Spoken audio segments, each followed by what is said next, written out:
Well, we're very pleased to be joined by Captain Paul Watson, all the way from Port Friday, off in the very northwestern parts of the US.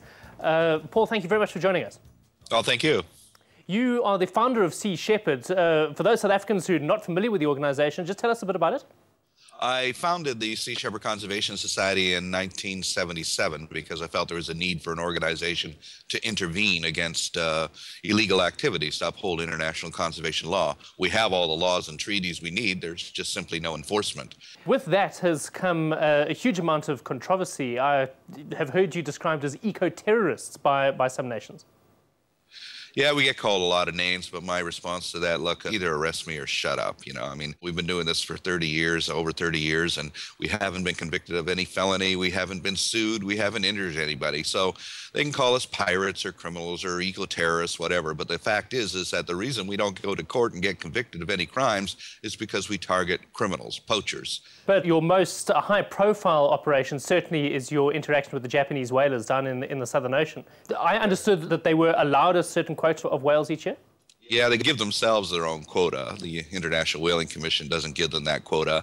They say that there's a loophole that allows them to do scientific research under the moratorium, but it doesn't allow them to kill whales in an established Southern Ocean whale sanctuary. It doesn't allow them to target endangered whales like fins and humpbacks. There's no research involved at all. There's no science involved. They haven't published a single international peer-reviewed scientific paper in 23 years. If there's any research at all, it may be marketing research, but they're certainly not doing any valid research. What sort of success have you guys had with stopping the whaling that's going on? Our objective from the beginning was simply to sink the Japanese whaling fleet economically, to bankrupt them. That's the only language that our opponents really understand. You can't appeal to them ethically or morally, but you could certainly go after their pocketbook. And so that's what we did. 7 campaigns to the Southern Ocean, every time cutting their profits. And this year it was the most effective of all. They only got 15% of their quota, and they went back to Japan, $200 million in debt and subsidy loans to the Japanese government. They are seriously in trouble financially, and we put them there, and they admit that. One of my major concerns with the fight against whaling and against the harvesting of dolphins as well has been that it seems to come down to a clash of cultures. I'm not really concerned about cultures. This is a question of the law. What they're doing is illegal. The fact is that the law should take precedence over any cultural considerations. I don't believe in nationalities for one thing, and I don't believe in race for another thing either. I think that there's only one race, the human race, and that we're all citizens of the planet Earth. The fact is that we are on a spaceship. It's Spaceship Earth, and it's got a life support system which supports all of us, and that life support system is run by the crew.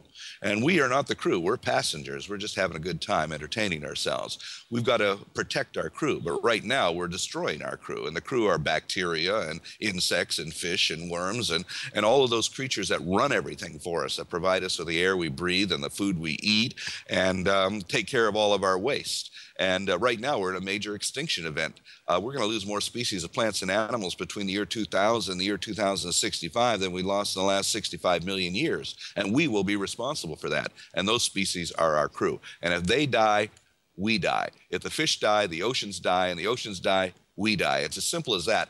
So what we're really looking at is a law enforcement sort of approach to all of this.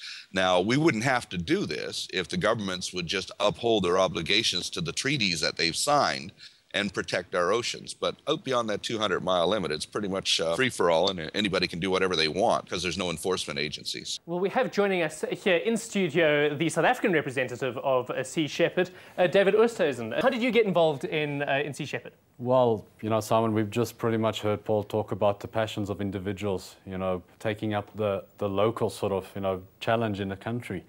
And I think South Africa is one of those big blips on the spaceship that Paul referred to.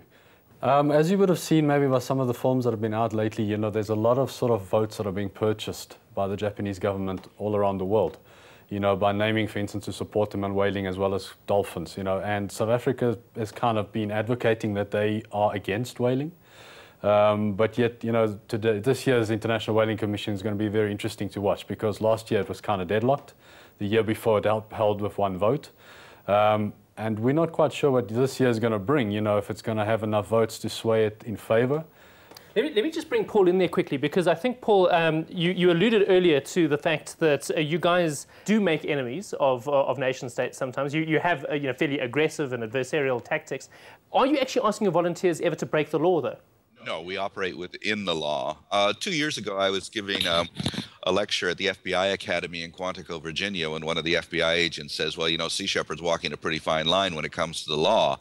And my answer to him was, well, who cares how fine it is as long as you don't cross that line? And they had to agree. We don't cross that line. We're opposing criminals, and we do so within the guidelines of international conservation law.